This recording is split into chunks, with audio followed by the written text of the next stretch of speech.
Are Nayak Hindi education में आप सभी का स्वागत है। जैसा कि आप सभी जानते हैं कि हमने हिंदी साहित्य से संबंधित जितने भी पाठ्यक्रम में हमारे सिलेबस है उसके अकॉर्डिंग वीडियो बनाना शुरू कर दिया है। तो उनमें से एक महत्वपूर्ण कवि है बाबा नागार्जुन। इनके बारे में संक्षिप्त जीवन परिचय की जानकारी प्राप्त कर लेते हैं और इनके द्वारा जो प्रसिद्ध काव्य कृतियां लिखी गई है उनके बारे में भी संक्षिप्त में जानकारी प्राप्त कर लेते हैं। तो चलिए शुरू करते हैं। नागार्जुन का जन्म 30 जून 1911 को हुआ था और उनकी मृत्यु 5 नवंबर 1998 को हुई थी, जिनका वास्तविक नाम वैद्यनाथ मिश्र था। देखिए, उनका जो वास्तविक नाम था वैद्यनाथ मिश्र था। हिंदी और मैथिली भाषा के एक प्रसिद्ध कवि, लेखक और समाज सुधारक हैं ये। यानी इन्होंने हिंदी और मैथिली भाषा में बहुत सारा साहित्य लिखा है। तो कहा जाता है कि हिंदी और मैथिली भाषा के एक प्रसिद्ध कवि, लेखक और समाज सुधारक थे, जो अपने जनवादी और क्रांतिकारी विचारों के लिए जाने जाते हैं। इन्होंने मैथिली में यात्री नाम से भी लिखा है। ठीक है, मैथिली भाषा में यात्री उपनाम से लिखा है। और भाषा आंदोलन में भाग लेने के अलावा उन्होंने बौद्ध धर्म अपनाकर बौद्ध दार्शनिक के रूप में भी योगदान दिया है।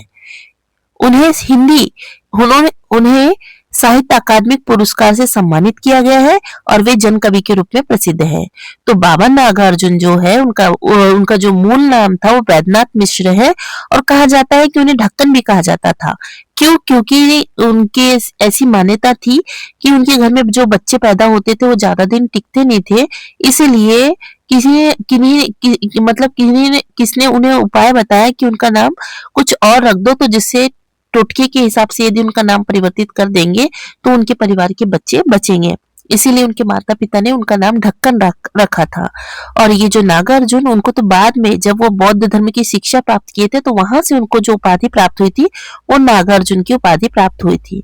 ठीक है, तो उनका जो वास्तविक नाम है वो वैद्यनाथ मिश्र है और ये हिंदी और मैथिली भाषा के प्रसिद्ध कवि के रूप में जाने जाते हैं और ये जनवादी और क्रांतिकारी विचारों के लिए भी जाने जाते हैं। उन्होंने मैथिली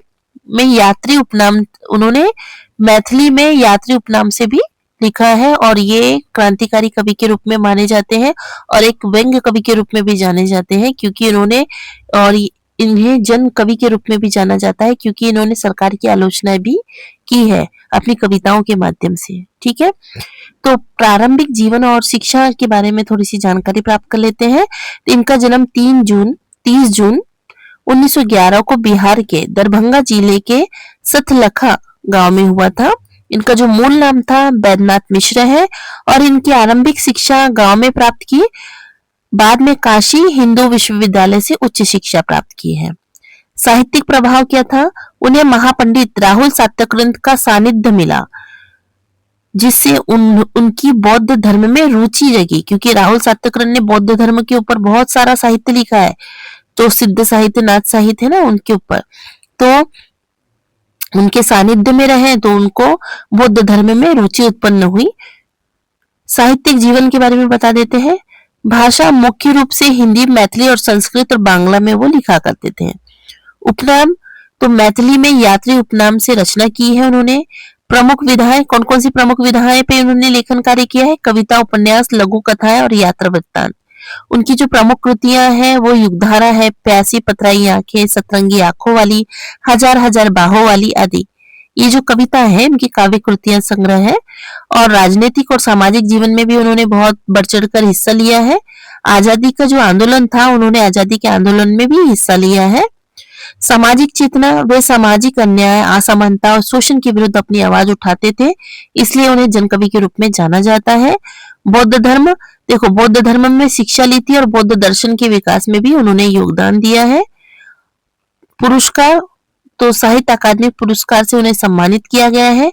उन्हें भारतेंदु हरिश्चंद्र और सूर्यकांत त्रिपाठी निराला जैसे कवियों से प्रेरणा ली है, फिर भी अपनी एक अलग पहचान बनाई है। ठीक है, इनकी बहुत ही प्रसिद्ध कविताएं हैं और ये जनवादी कवि के रूप में प्रसिद्ध है। तो आशा करते हैं कि आप सभी को इनका जीवन परिचय समझ में आया होगा।